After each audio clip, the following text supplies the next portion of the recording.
Skibi pun tinggi.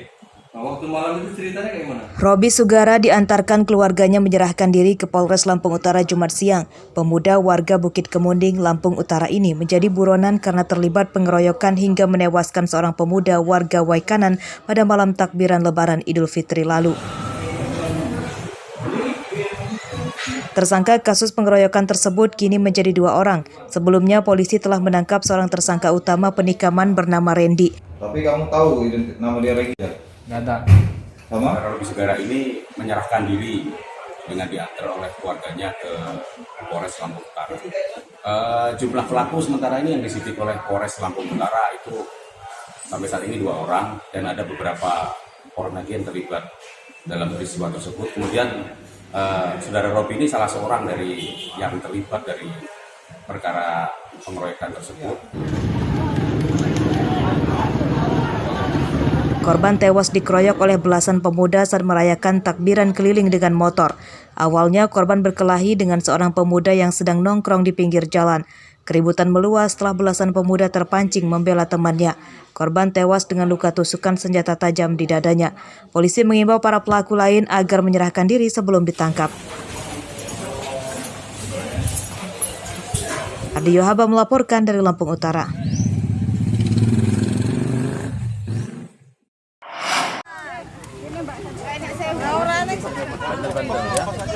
Puluhan warga mengantri membeli minyak goreng curah yang digelar di lapangan SMA Negeri 2 Belambangan Umpu Jumat siang. Distribusi minyak goreng dilakukan oleh Dinas Perdagangan Waikanan yang bekerja sama dengan Perum Bulog wilayah Lampung Utara. Minyak goreng curah dijual pemerintah Rp14.000 per liter. Petugas tidak membatasi pembeliannya namun harus menyerahkan fotokopi KTP. Dinas Perdagangan telah mendistribusikan 60.000 liter minyak goreng curah di 6 kecamatan dengan masing-masing kuota 10.000 liter per kecamatan.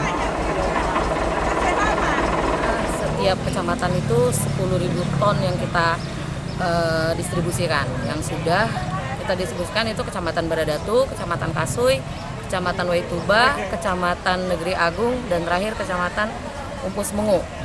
Jadi sudah 6 kecamatan ya kalau nggak salah. 6 kecamatan berarti 60.000 ton yang sudah kita ini. Kita di Kabupaten Waikanan. Kita bekerja sama dengan Pemda melalui Dinas Perdagangan dengan Ibu Yeni. Kita mendata masyarakat yang butuh terhadap minyak. Nah, kami sebagai Perum Bulog sebagai pensuplai minyak curah yang akan disalurkan kepada masyarakat. Daftar ulang lagi di sana. Pendistribusian minyak goreng curah disambut antusias warga karena harga minyak kemasan di pasar masih tinggi. Para pembeli minyak goreng curah ini umumnya adalah pedagang makanan dan pemilik warung sembako. Penjualan minyak goreng curah oleh pemerintah akan digelar merata di seluruh kecamatan. Ardi Yohaba melaporkan dari Waikanan.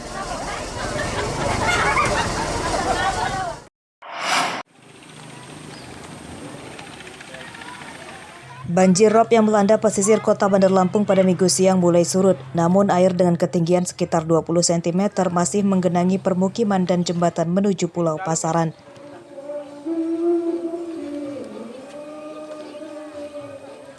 Jembatan yang terendam banjir sebenarnya dalam tahap perbaikan oleh pemerintah kota Bandar Lampung, namun terhenti karena anggaran. Pengerjaan jembatan baru di Pulau Pasaran yang lebih tinggi dan lebar sudah selesai pemasangan tiang pancang.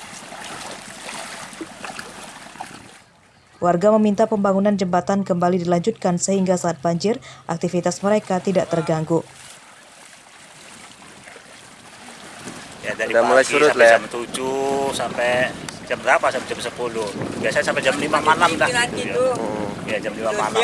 Jam 5 malam sampai jam 10 baru saya reda ya, airnya gitu. Berarti ini sangat terganggu ya Pak? Ya sangat terganggu bagi masyarakat Pulau Pasaran lah gitu. Ya harapannya ya pemerintah harus bantulah dari jembatan yang udah kelep kayak gini nih. Udah agak turun Surut sedikit ya. Tapi ya di sininya enggak masih Sangat terganggu nggak sih Bu? terganggu benar. Kayak anak sekolah itu kadang-kadang nginep di keluarga di Teluk karena pagi-pagi mau berangkat air besar. Dinas PUPR Bandar Lampung mengklaim pengerjaan jembatan Pulau Pasaran tahap 2 diselesaikan tahun ini. Lelang pekerjaan dimulai awal Juni mendatang. Sudah jalan. Ya, ini kan bulan 5 ya, bulan 6 kan sudah mulai. Berapa sih Bang besaran anggaran yang akan 1,5 ya, ada di RUP loh ya. ada di RUP? Sekitar 1,5 miliar. Ya, tahap 2. Berarti tahap 2 itu nanti mulai dibangun lantainya atau bagaimana? Iya, lantai dan ini ya, pegangan dinding. Ya. Banjirop yang melanda pesisir kota Bandar Lampung terjadi selama sepekan terakhir. Ketinggian banjir hingga 1 meter merendam permukiman dan jembatan. Aktivitas warga di Pulau Pasaran yang menjadi pusat pembuatan ikan asin terganggu karena mereka kesulitan mengeluarkan hasil produksi. Para pelajar bahkan terpaksa menggunakan jasa perahu penyeberangan saat berangkat dan pulang sekolah. Jeffrey Arifin melaporkan dari Bandar Lampung.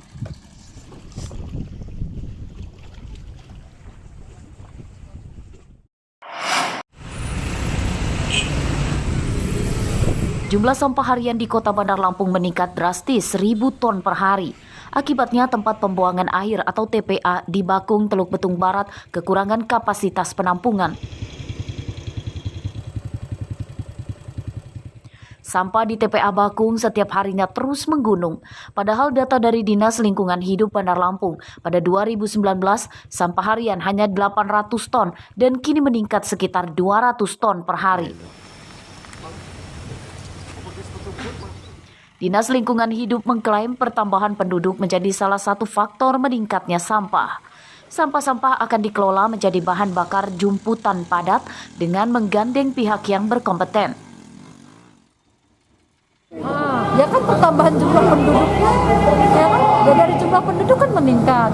Yang tadi mungkin makan cuma bubur aja udah bisa makan nasi, udah makan ini. Yang tadi yang nggak jajan udah bisa jajan. Kan? Artinya peningkatan kualitas hidup juga ya. Kalau kita kan dulu mungkin makan makanan pokok nih pagi siang malam sudah, sekarang kan banyak jajanan, banyak kopi, itu kan sampah semua. Apalagi Lebaran kemarin, wah luar biasa. Kayaknya sih kalau nggak dari sampah, alhamdulillah sejahtera sih. Salah satu solusi menekan terus menumpuknya sampah, masyarakat Bandar Lampung diimbau tidak membuang sampah sembarangan dan mengurangi penggunaan plastik karena menyebabkan berkurangnya kualitas lingkungan. Arsadi Saputra melaporkan dari Bandar Lampung.